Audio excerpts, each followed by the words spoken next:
What I believe is the one who's going to switch from Yahweh to Avoid is Donald Trump. He will turn America from Yahweh to Avoid, because everything he says indicates that. He's going to really be a tremendous president of the United States. Tremendous. He's going to stand up to all the nations of the world. He's going to side with Israel when he realizes that they cannot make peace with Israel, as I've said before, because it's theologically impossible. And that's why I believe, remember I said that the Gematria of Donald Trump is Gematria Mashiach ben David? You know what that means? He, I believe, is the Mashiach of Edom. A Mashiach is nothing more than an anointed one, right, that completely reverses the order of something. Trump, I believe, is the Messiah of Edom, of Esau.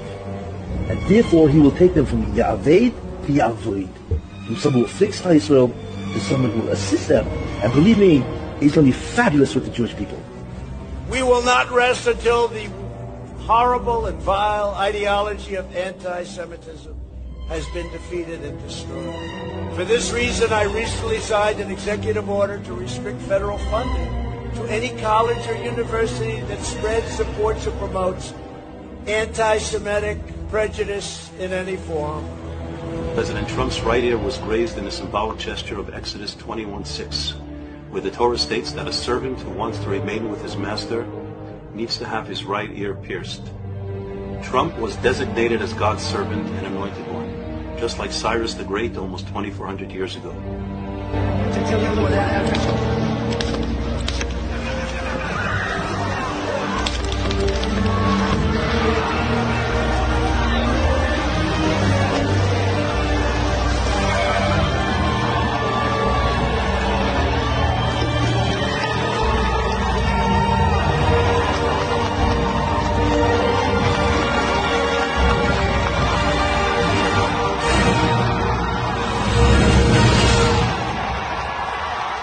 I want to promise you one thing. If Trump was the president right now, we would be able to win 10 times faster and 10 times better against our Nazi enemies. He would give us any weapon we want, unconditional. He wouldn't care what the world is barking about. He would shut down these European liberals and tell them to be quiet. I run the show here. Well, you know, the biggest change I've seen in Congress is Israel literally owned Congress. You understand that 10 years ago, 15 years ago. And it was so powerful. It was so powerful. And today it's almost the opposite. They had such power, Israel had such power, and rightfully, over Congress, and now it doesn't. It's incredible, actually. And you don't have to say, well, I don't know, what's he at, where's he at, I don't like the way he talks. I understand all that, but the thing is that we're talking about God's purposes. That's what we're talking about. God uses whom they use. But he was used. He also was used very powerfully for Jerusalem. Jerusalem, recognizing Jerusalem. He's the first modern leader, first leader since ancient times who recognized Jerusalem, as that. He was used in some very, very important ways. Look, by the way, people forget about it, is the Golan Heights. He said we recognize the Golan Heights as part of Israel, So these are major things. So he will strengthen, his way has been to strengthen Israel. We'll see what happens, but that's what it has been in the first administration. Israel loves Trump, and it's one of the few nations that he would win. Don't forget, I don't know if you haven't watched the show, I happen to be Jewish by birth, and 75% of all Jews vote Democrat, and they don't like Trump. And this is the greatest president for Jews and for Israel in the history of the world, not just America. Trump's the best president for Israel in the history of the world, and the Jewish people love him like he's the king of Israel. They love him like he's the second coming of God. I am the chosen one.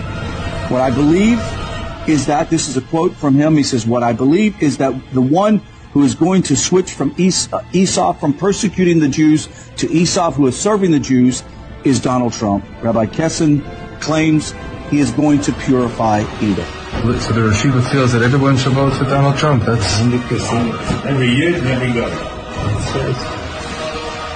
If you hate Israel, vote Democrat. If you love Israel, vote for Donald J. Trump. It's that simple.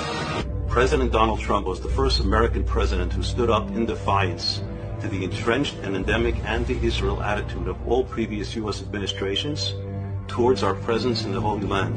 Only he or somebody like him would be the person who deserves this great honor of representing Western society and fulfilling the prophecy uttered to our matriarch Rebecca. The elder one will serve the younger one. Trump was designated as God's servant and anointed one, just like Cyrus the Great almost 2,400 years ago. and I have good reason to believe Donald Trump was chosen to be the one to redeem the sins of Esav through offering his assistance in rebuilding the Holy Temple on the Temple Mount and establishing the Jewish kingdom over all of mankind in Jerusalem. This was a special token of affection given by myself and the First Lady to Prime Minister and the First Lady of Israel, and it's a key. We call it a key to the White House, and it's a key to our country and to our hearts. Thank you, Mr. President. And I have said, and this is true, that you have the key to the hearts of the people of Israel because of all the great things you've done for the Jewish state and the Jewish people. So thank you. Why is it better to be here in Davos than in Washington, D.C.? Well, we're here meeting with world leaders, the biggest, most important people in the world, and we're bringing back tremendous business in the United States, and they're all here to see. We look forward to being here. Klaus has done a fantastic job. You know, there are prophets that say the world will come to an end in the Middle East. You know that, right?